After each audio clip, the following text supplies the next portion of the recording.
and I paid. Quietly. That was the part nobody saw. Nobody saw me sitting in my truck outside the office, staring at my banking app and rearranging money so Tyler could keep playing travel baseball and Emma could go on that 8th grade trip to Washington. Nobody saw me skipping lunch for weeks because Melissa mentioned the kids needed new shoes and I did not want her to feel the weight of asking. Nobody saw the way I balanced my own daughter's needs too, making sure Lily never felt pushed aside by the children who lived under my roof full time. I had one rule. No child in my orbit went without. Not mine by blood, not mine by marriage, not mine by law. If they needed me, I was there. I thought that mattered. When I married Melissa, Tyler was 8 and Emma was 6. They were small enough to still leave fingerprints on windows and crumbs in couch cushions, but old enough to know I was not the man whose face appeared in old photo albums. I understood that. I never tried to replace him. I never demanded a title I had not earned. I never forced them to call me dad. I told myself I would simply be steady. Steady wins people over. Steady proves love. Steady becomes home. So I became steady. Their biological father, Ryan, came and went like bad weather. A weekend here, a birthday call there. Sometimes he arrived with gifts too expensive for a man who never seemed to help with anything important. A new gaming headset for Tyler, a silver bracelet for Emma, concert tickets once, handed over with a grin like he had carved the moon out of the sky for her. Then he disappeared again, and I remained. I was the one sitting in urgent care at midnight when Emma sprained her wrist. I was the one teaching Tyler to check his oil after Ryan promised to show him and forgot. I was the one grilling burgers in the rain because the kids had friends over and Melissa had already told them we were cooking out.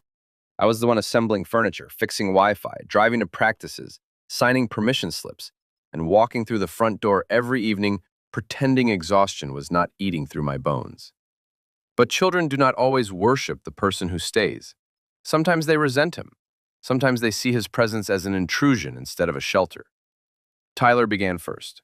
At 13, his voice changed, and with it came a coldness I tried to call adolescence. If I reminded him to take out the trash, he looked at Melissa.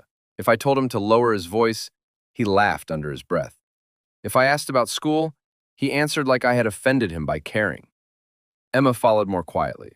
She did not shout. She did not slam doors the way Tyler did. She had a sharper talent. She could make me feel invisible without raising her voice. She could walk into a room, ask Melissa a question, and speak around me as though I were a chair placed in the wrong spot. I noticed. Of course I noticed. A man knows when he is being erased. Melissa noticed too. That was what made it worse. She would give me small looks across the kitchen, apologetic little glances that said she understood I had been wounded, but did not intend to do anything about it. Sometimes she would murmur, "Tyler, don't be rude," in a tone so soft it barely survived the air between them. Sometimes she would tell me later, "They're just adjusting." Adjusting. After 1 year, I believed her. After 3, I wanted to believe her. After 7, the word became an insult. Still, I stayed. Because leaving was easy to imagine and hard to do when you had built the life everyone else was standing inside.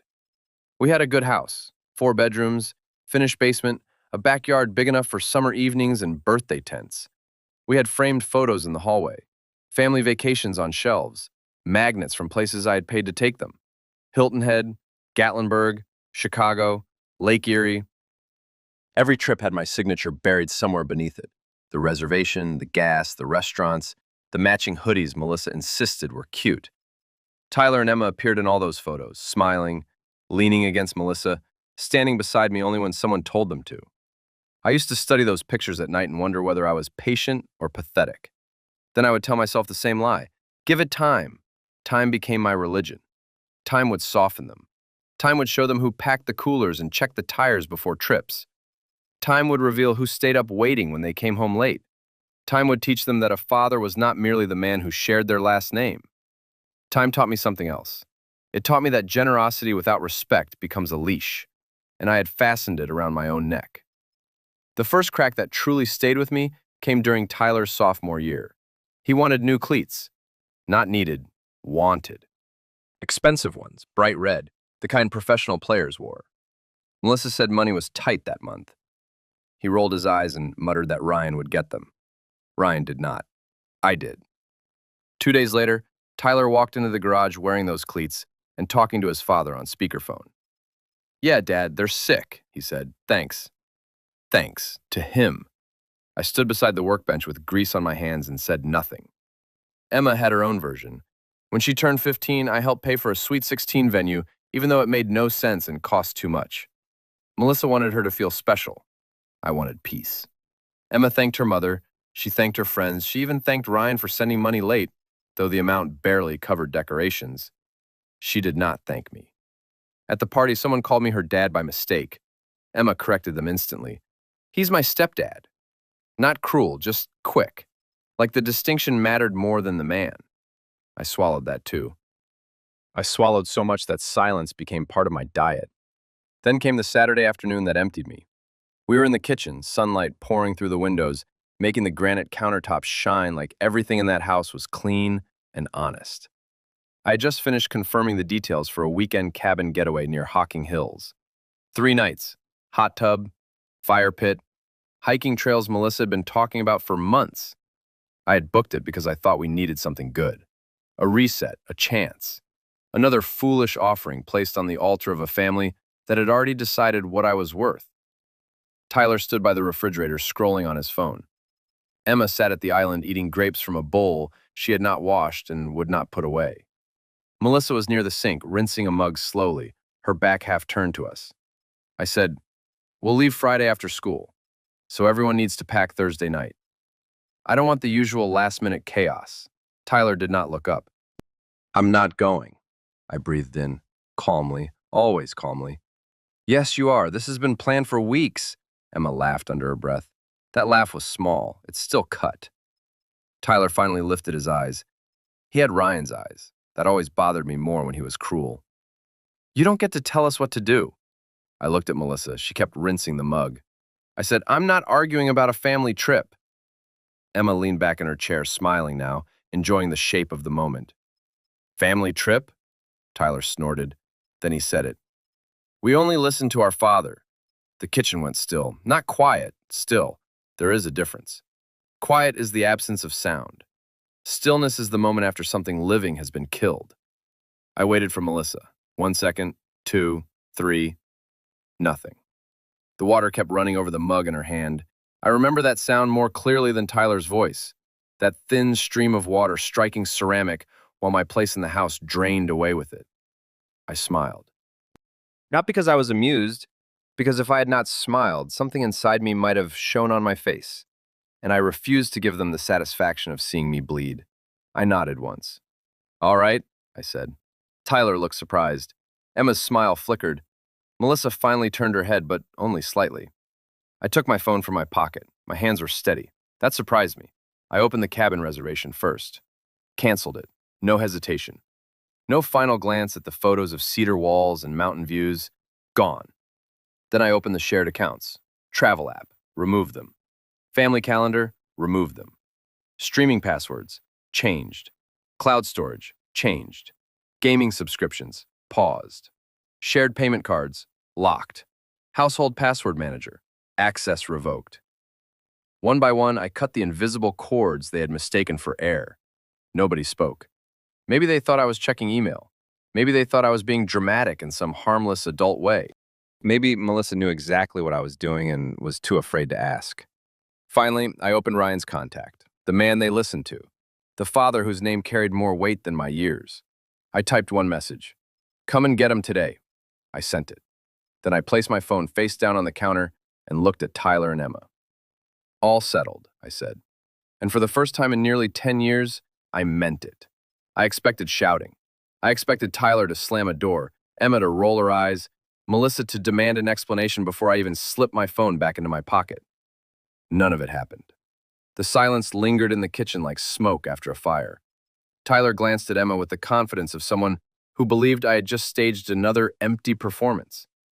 Emma popped another grape into her mouth, chewing slowly, almost amused. Melissa finally turned off the faucet and dried the coffee mug with deliberate movements, refusing to meet my eyes. Nobody believed I would actually do it. Why would they? For nearly 10 years, I had been the man who fixed every problem before anyone else even realized one existed. If the washing machine failed, I replaced it. If Tyler forgot about a school fee due the next morning, I paid it online before breakfast. If Emma needed supplies for a last-minute class project, I was already halfway to the store before she finished explaining.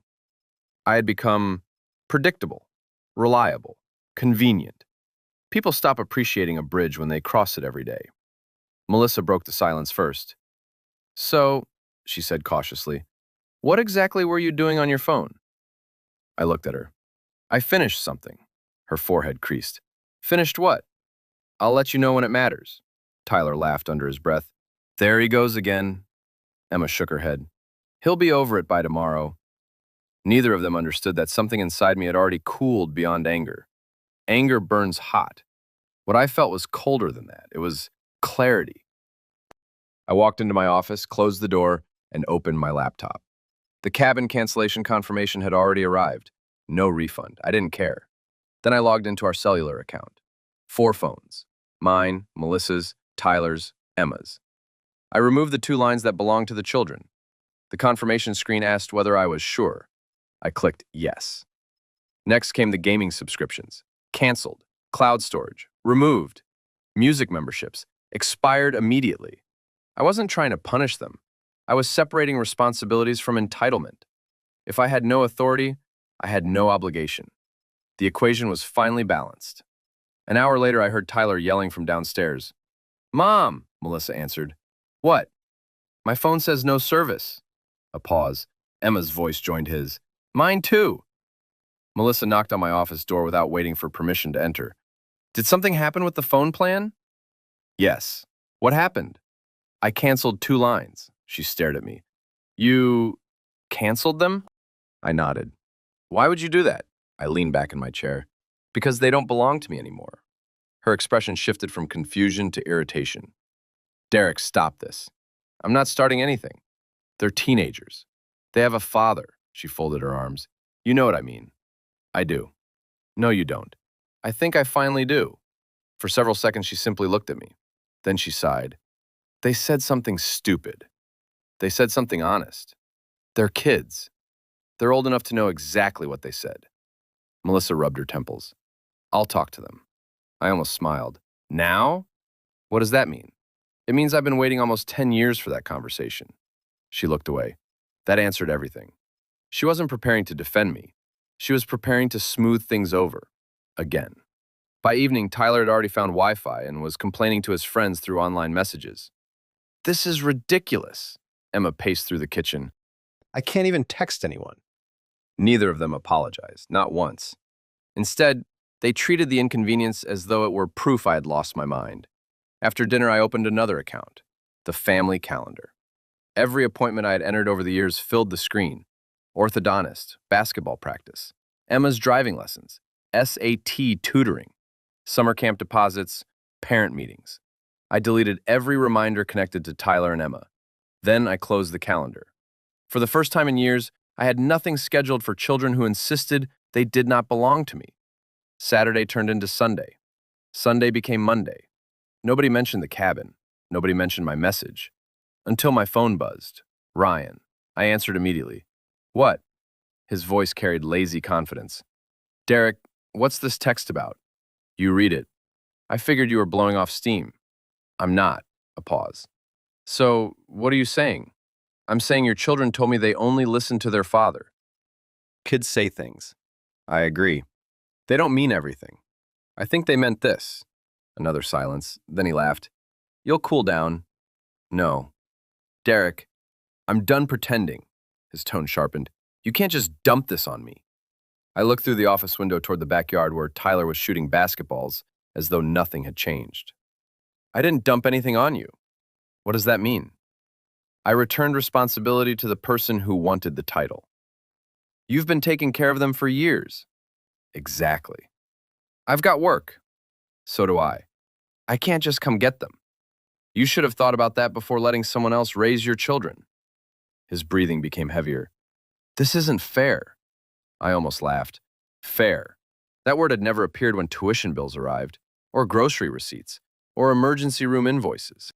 Fair had never shown up carrying toolboxes, replacing roofs, paying insurance deductibles, or staying awake until midnight helping with homework.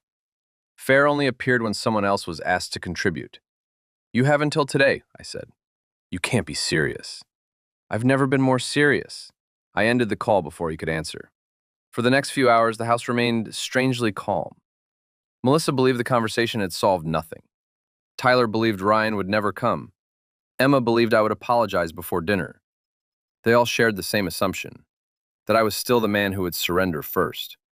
They had spent nearly a decade watching me absorb every insult, every dismissal, every quiet reminder that I wasn't really family.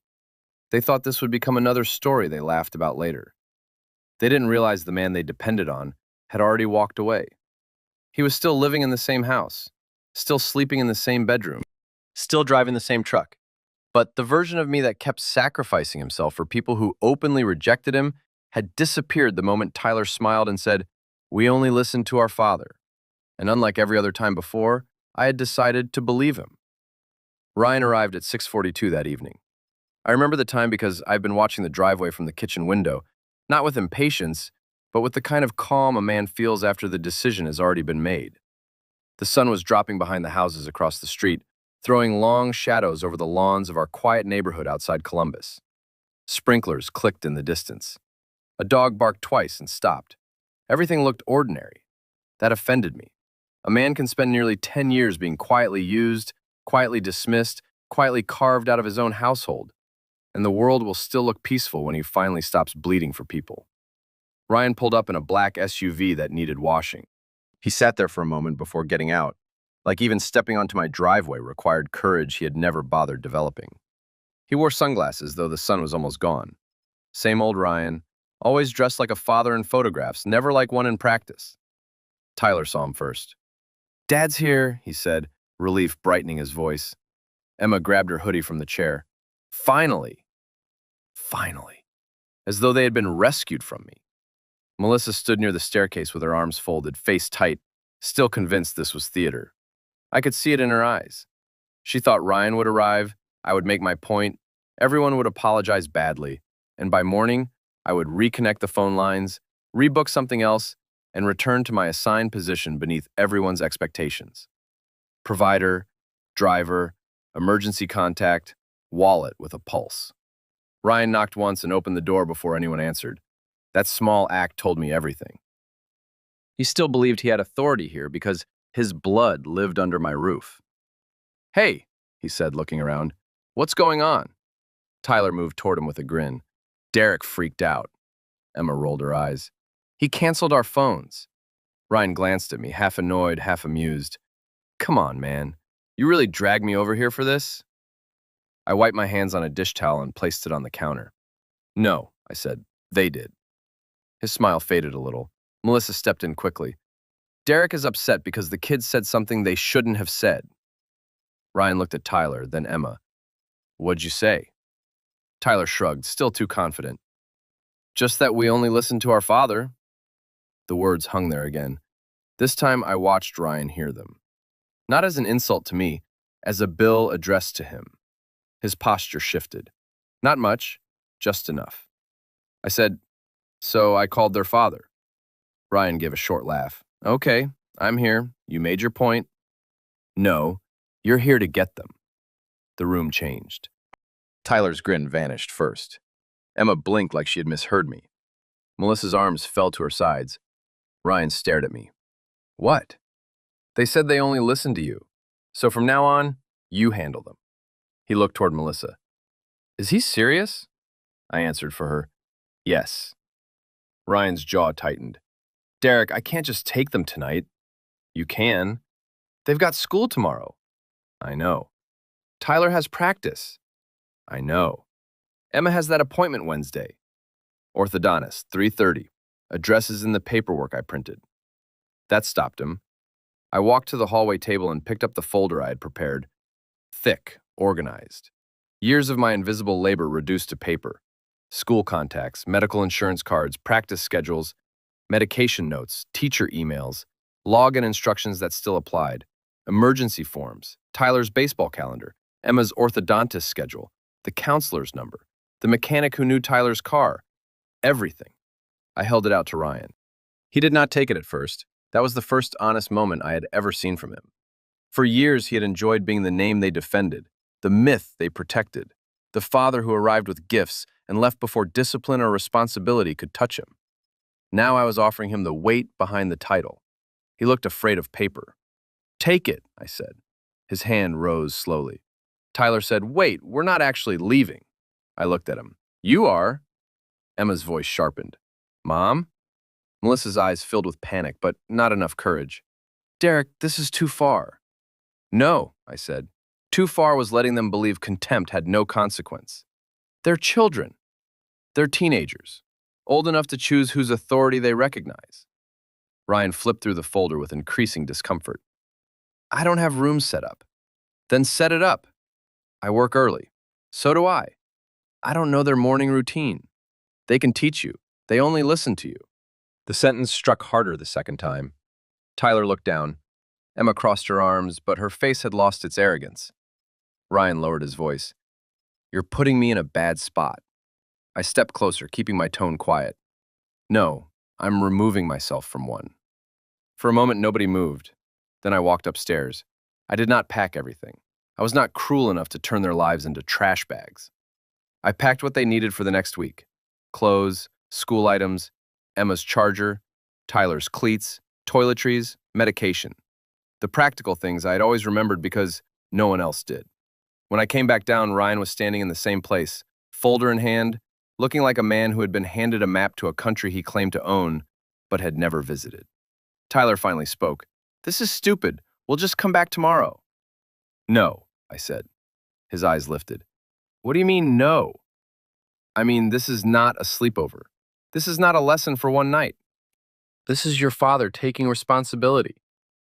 Emma's voice cracked slightly. "But all my stuff is here. Most of it will stay here until we decide what comes next." Melissa whispered my name. I did not look at her.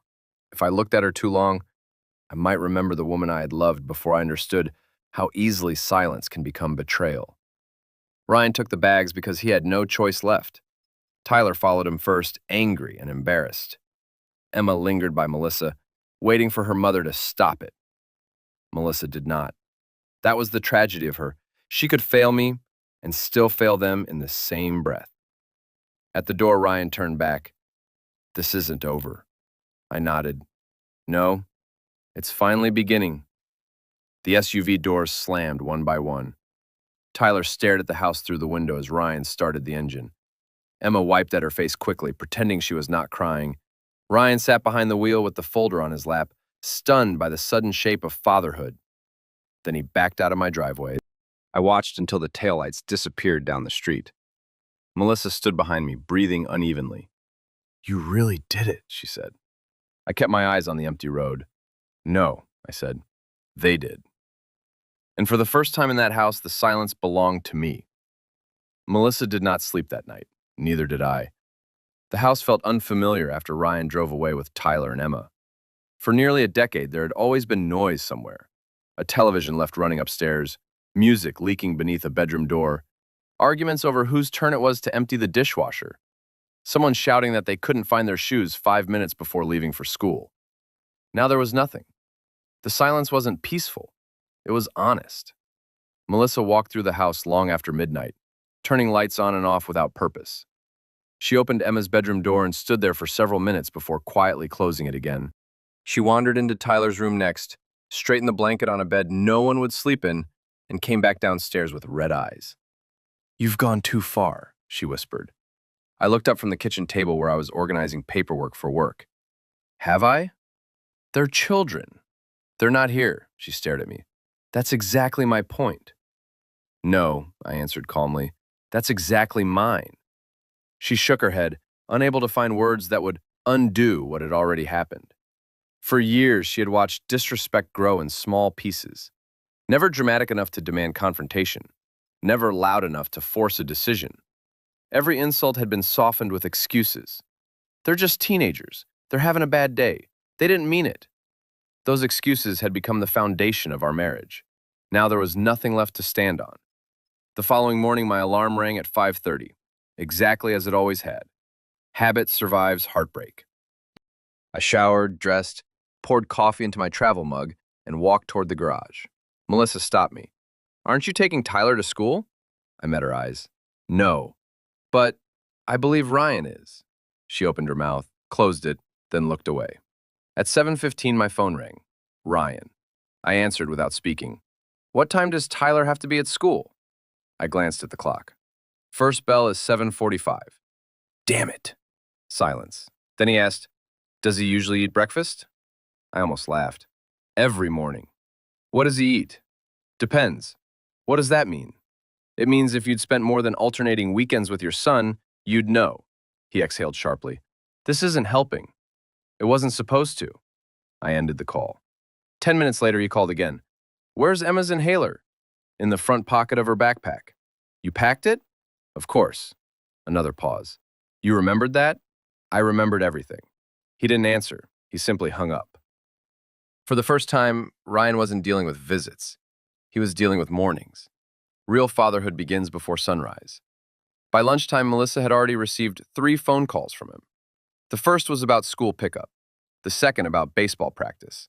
The third because Emma's orthodontist office had called asking why no one had confirmed the appointment. Each conversation ended the same way. Frustration, confusion, silence. I said nothing. Not because I enjoyed watching him struggle, because I had spent years handling those same responsibilities without anyone noticing they existed. People only appreciate invisible work after it disappears. That evening, Melissa finally exploded. He says Tyler has practice across town while Emma has choir rehearsal in the opposite direction. I continued reading the newspaper. Yes. How did you manage all of this? I drove. You never complained. There wasn't anyone listening. She rubbed both hands across her face. He says dinner took almost 2 hours because neither of them liked what he cooked. I folded the newspaper. Welcome to Tuesday. She stared at me. You make it sound easy. No. I make it sound familiar. For years, everyone assumed the household somehow functioned on its own. Meals appeared, appointments happened, permission slips were signed, laundry returned clean, medicine was refilled before bottles emptied, groceries replaced themselves. None of those things happened by accident. Someone carried them. That someone had been me. Wednesday morning brought another call. This time Ryan didn't even pretend to sound confident. Derek, what? Emma says she has a dentist appointment next week. She does. I can't take off work again. I understand. What am I supposed to do? The question lingered between us. I remembered asking myself that same question countless times. When Tyler had the flu, when Emma broke her glasses, when Melissa worked late, when overtime threatened another school recital. No one had solved those problems for me. I solved them because I believed they were my responsibility. Now responsibility had finally returned to its owner.